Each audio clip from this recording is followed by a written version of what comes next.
Hello, my little angels. Here we go again once more with the economy ruining our lives. Not only was inflation in Argentina last month higher than expected, but also this week the US dollar exchange rate crossed the 40 peso mark, making all of us pretty much panic because why shouldn't we? New year, new you, and also new laws. Because if you thought the abortion decriminalization debate was over and that blue was the new green, think again. Because this week, thousands of people marched in front of Congress to demand that lawmakers once again try to pass the bill, which, despite being passed by the lower house last year, was killed later on the Senate floor after a majority voted against it. Pro-choice activists may have lost the battle, but they sure as hell feel like they didn't lose the war.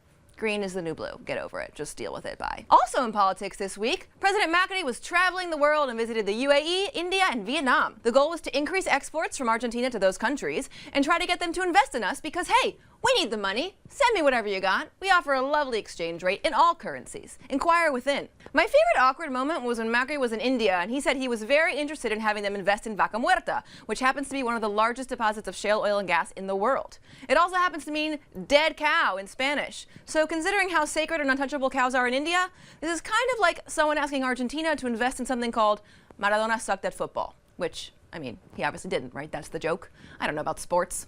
I mean, obviously I know about Maradona, let's be honest. Love his hair, love his belly, love when he kind of went through that jogging phase. It was fantastic. But of course this wasn't a huge deal, just like a little anecdote. Unlike when Cristina Kirchner said "Lais en petroleum" when she was on tour in China. And yes, I went there. So sue me.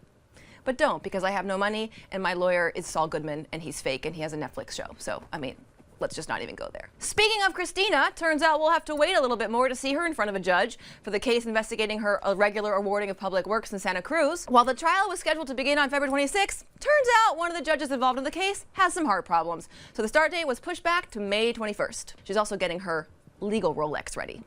That's the real reason. At the same time, and not to freak you out or anything, but Cristina's over-the-top lawyer and Twitter megastar, Gregorio Dalbon, warned this week that if she goes to prison, the Argentine people will take to the streets and there will be rivers of blood.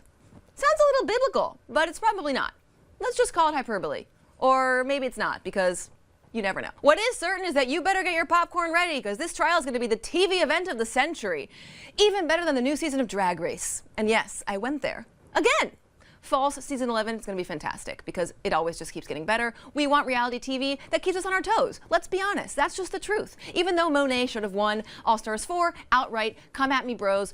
Actually don't, because I don't want to have this discussion anymore. Goodbye. In other less dramatic news that doesn't sound like a scene from The Shining, the Buenos Aires city government is replacing its iconic and ugly yellow bikes with orange, less ugly bikes.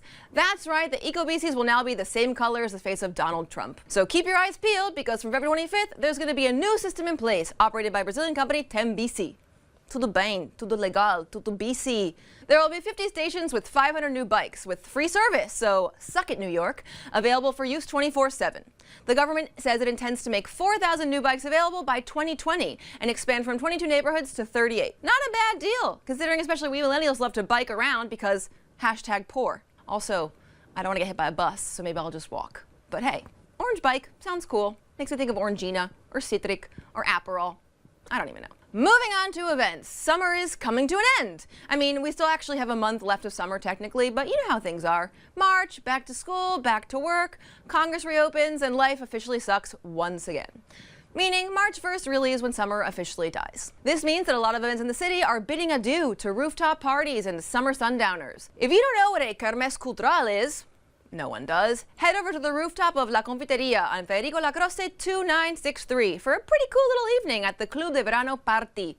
Party! From 7 p.m. to midnight, you can engage in all cool things like photo exhibit, live music, live seriography, and there's going to be ping pong and board games. Nothing screams summer like board games, right? I'm not sure about that, but I mean, ping pong's cool. Not really good at it, but we'll give it a whirl. If this isn't your thing, then you can head over to the second edition of the Paper Heart Fest, celebrating the end of summer at Uniclub on Guardia Vieja 3360. Starting at 6:30 p.m., there will be all sorts of things going on, like a little flash tattoo deal, vintage clothing fair, poetry readings. Nothing screams summer like poetry readings, am I right? Wish I could write a haiku about the end of summer, or just like humidity, power outages. I hate my life. Summer. That's not a haiku, but we're just going to pretend it is. So now that you've got an option, please feel free to leave me alone till next Friday. I'll be at home drinking rosé and hanging out under my AC.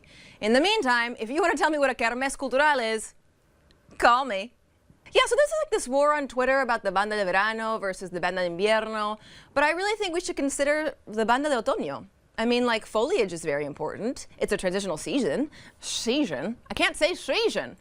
Season! So, I mean, I hate to be a Debbie Downer, but we all know who's going to win this bandas thing, climate change. So what I'm trying to say is we're all going to die. So let's just cheers.